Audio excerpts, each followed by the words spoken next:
ஆதி பாரதி சீரியலில் பார்ட் 2க்கான வேறு லெவல் செம்ம அதிரடியான எபிசோடு வந்திருக்குன்னே சொல்லலாம். அழகர் அவங்க மாமனார் தர்மலிங்கத்தை பற்றின எல்லா விஷயத்தையும் அவன் சரியான சூழ்ச்சி செஞ்சுக்கிட்டு இருக்கான். அது கூட புரியல அப்படின்னு பாரதிக்கு எல்லா உண்மையும் புரிய வச்சிடுறாங்க. இதுக்கப்புறமா தர்மலிங்கத்துக்கு அடித்து ஓட ஓட விரட்டி அடிக்கிறாப்புல நம்ம அழகர். செம்ம மாதம் இருந்துச்சு. அதுக்கு முன்னாடி வீடியோ பிடிச்சிருக்குன்னா உங்களுக்காக தான் போடுறேன். உடம்பு சரியாதோட பிடிச்சிருந்துச்சுன்னா லைக் பண்ணிட்டு பார்த்து சப்போர்ட் பண்ணுங்கள் ஃப்ரெண்ட்ஸ்.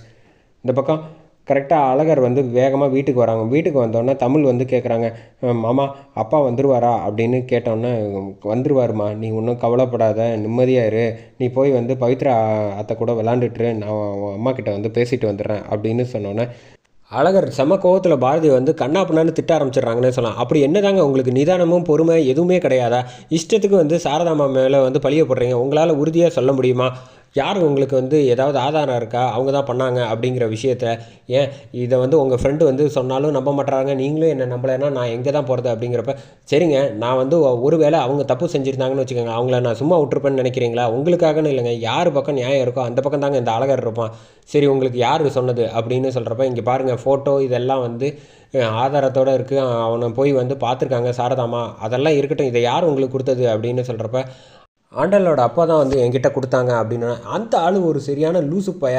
அவன் குடும்பத்தை பிரிக்கிறதுக்காக ஆதி என்ன ரெண்டு பேரும் சந்தோஷமாக இருக்கக்கூடாதுங்கிறதுக்காக ஒவ்வொரு விஷயமும் பார்த்து பார்த்து பண்ணிக்கிட்டு இருக்கான். அவன் சொன்னான்ட்டு நீங்கள் சாரதாமா ஆதிக்கிட்ட கேள்வி கேட்டிருக்கீங்களே, உங்களுக்கு கொஞ்சம் கூட யோசிக்கவே தெரியாதா அப்படின்னு சொல்கிறப்ப, இல்லை அவர் கரெக்டாக தான் சொன்னார், நீங்கள் தான் எல்லோரும் தப்பாக புரிஞ்சுக்கிட்டேன். ஆமாம், அந்த ஆள் எதுக்கு எடுத்தாலும் செஞ்சுக்கிட்டு இருப்பான் தப்பு தப்பாக.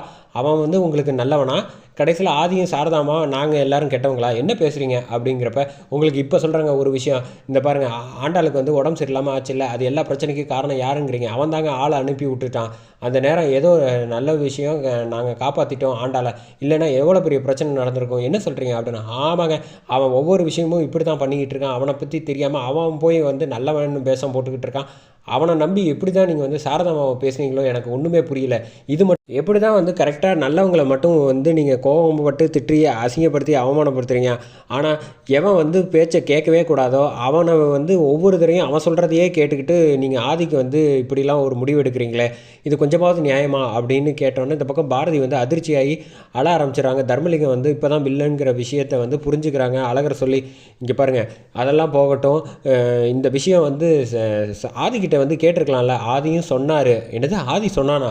என்ன சொன்னா அப்படின்னா, இந்த அருமலிங்கம் தான் எல்லா விஷயத்தையும் பண்ணது, தமிழை அழைச்சிட்டு போனது. ஏங்க ஆதி சொல்லி கூடவா உங்களுக்கு கொஞ்சம் கூட நம்பிக்கை இல்லை அப்படின்னு பேசுகிறாங்க. நீங்கள் கொஞ்சமாவது யோசித்து தான் எல்லாமே பண்ணுறீங்களா? எல்லா உண்மையும் தெரிஞ்சுக்கிட்டே வேணுன்ட்டே சாரதாமாவையும் ஆதிக்கிட்டையும் சண்டை போட்டிருக்கீங்களே, இது எந்த அளவுக்கு இங்கே கொண்டு நிப்பாட்டியிருக்கு? நீங்கள் உங்களுக்கு சந்தோஷமாக ஆதி கூட வாழணுங்கிற விருப்பம் இல்லையா?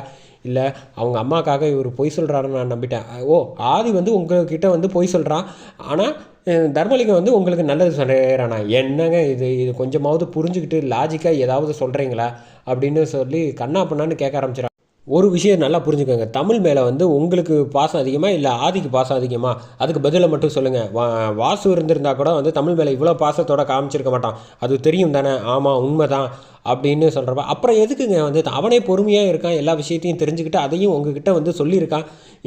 இந்த விஷயம் தர்மலிங்கத்தை பற்றின விஷயம் எனக்கு தெரிஞ்சிருந்துச்சா நான் ஒரு கோவத்தில் ஒரு முடிவு எடுத்துருவேங்கிறதுக்காக அமைதியாக இருந்திருக்கான். விடுங்க, இனிமேல் உங்ககிட்ட பேசி வேலைக்கே ஆகாது, எல்லா பிரச்சனைக்கும் அந்த தர்மலிங்கம் தானே காரணம், அவனுக்கு நான் இன்றைக்கி முடிவு கட்டாமல் விடமாட்டேன்னு கோவத்தோட செம கோவத்தோட கிளம்பி போயிடுறாங்க தர்மலிங்கத்தை தேடிக்கிட்டு. அறிவு, ஸ்வேதா, தர்மலிங்கம் 3 பேரும் பேசிகிட்டு இருக்காங்க. பரவாயில்ல, நான் நினச்சி கூட பார்க்கல, நீ எவ்வளோ அழகாக திட்டம் போட்டு காய் நவுத்தி இந்த பக்கம் சாரதாமையும் ஆதி பாரதி 3 பேரையும் பிரித்து விட்டுட்ட, நான் நினச்சி கூட பார்க்கல. ஆமாம், எங்களுக்கு ஆதி மேலே இவ்வளோ கோவம் இருக்கிறது, சொத்து கொடுக்கல ஏமாற்றிட்டான்னு அக்கா மேலே அவ்வளோ கோவம் இருக்குது எல்லாம் சரி, உனக்கு ஏன் அந்த அளவுக்கு இவ்வளோ கோவம் ஆதி மேலே?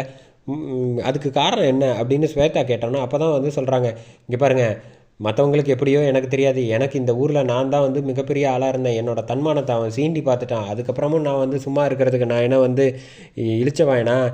இந்த தர்மலிங்கத்தை பற்றி யாருக்கும் தெரியாது, ஊரில் ஒவ்வொருத்தரும் மரியாதை என் மேலே வச்சுருந்தது, மதிப்பு மரியாதை எல்லாத்தையும் இந்த ஆதியும் அழகர் 2 பேரும் சேர்ந்து என்னை ஒவ்வொரு விஷயமா அவமானப்படுத்திகிட்டு இருந்தாங்க, வீட்டுக்குள்ளேயே எனக்கு மரியாதை போயிடுச்சு. இப்படி இருக்கிறப்ப அவங்களுக்கு பழி வாங்காமல் சும்மா விடுவேனா? அதுக்கெல்லாம் காரணத்தோடு தான் செஞ்சேன். இந்த தர்மலிங்கம் ஒரு விஷயம் முடிவு பண்ணிட்டா, அவங்க யார், எப்படிப்பட்ட எவ்வளோ பெரிய இடத்துல இருந்தாலும் அவங்கள வந்து உறவாடி எப்படி ஏமாற்றணுமோ அப்படி ஜெயிக்க வச்சிருவேன்ல அப்படிங்கிற மாதிரி சொல்கிறாங்க.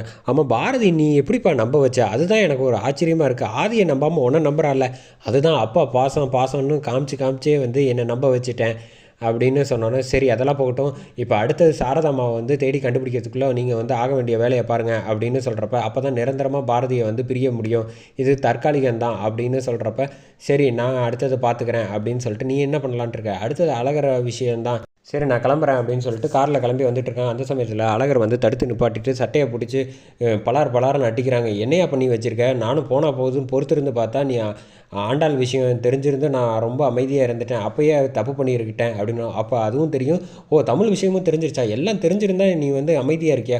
யோ உன்னை அடிச்சுக்கிட்டு இருக்க, நீ வந்து சிரிச்சுக்கிட்டு இருக்க அப்படிங்கிறப்ப, நீ அடிக்கிறதெல்லாம் சும்மா வெறும் வெத்து வெட்டுடா, நான் செஞ்சால் ஒரு விஷயம் செஞ்சாலும் வந்து கரெக்டாக ஆதி பாரதியை பிரித்து விட்டலாம், அந்த ஆதி மேலே உனக்கு அப்படி என்னையா கோவம்? அவங்க வாழ்க்கையில் வந்து விளையாண்டுக்கிட்டு இருந்த, ஏன் இப்படி பண்ணுற? அவங்க எவ்வளோ கஷ்டப்பட்டு சேர்ந்து வாழணும்னு நினச்சாங்க தெரியுமா? அவங்கள போய் இப்படி பிரிச்சுட்டியே அப்படிங்கிறப்ப, இங்கே பாரு சாரதாமா வர வச்சது எல்லாம் திட்டம் போட்டு காய் நவுத்தி பாரதி மனசை கலைச்சது எல்லாமே நான் தானே. அது மட்டும் கிடையாது, இப்போ வந்து நீ வேணா என்னை அடிக்கணுன்னா அடிச்சுக்க, ஆனால் நீ சொல்கிறத வந்து யாரும் நம்ப மாட்டாங்க. ஆனால் நான் பாரதிக்கிட்ட போய் சின்னதாக 2 சொட்டு கண்ணீர் விட்டேன்னு வச்சுக்கேன், பாரதியும் சரி ஆண்டாலும் சரி நான் சொல்கிறது தான் நம்புவாங்க அப்படிங்கிறாங்க. எழுதி வச்சுக்கோயா, இப்போ வந்து நான் ஒன்றும் அடிக்கலான்ட்டு தான் வந்தேன், ஆனால் இப்போ இது எனக்கு முக்கியம் இல்லை. எப்போ நீ வந்து இவங்க 2 பேரும் சொல்கிறியோ அந்த 2 பேரும் வந்து உன்னை மகளாட்டம் நினைக்காம நீ வந்து அப்பாவாக நினச்சிக்கிட்டு இருக்கவங்கக்கிட்ட பழி வாங்கணும்னு முடிவு பண்ணல, அவங்களே வந்து உன்னை வந்து அடித்து வீட்டை விட்டு துரத்த வைக்கலை, இந்த என் பேர் அழகர் கிடையாது, அப்போ தான் வந்து பாரதிக்கும் ஆண்டாளுக்கும் முகத்திரையை கிழிக்காம விட மாட்டேங்கிறாங்க முடியுது.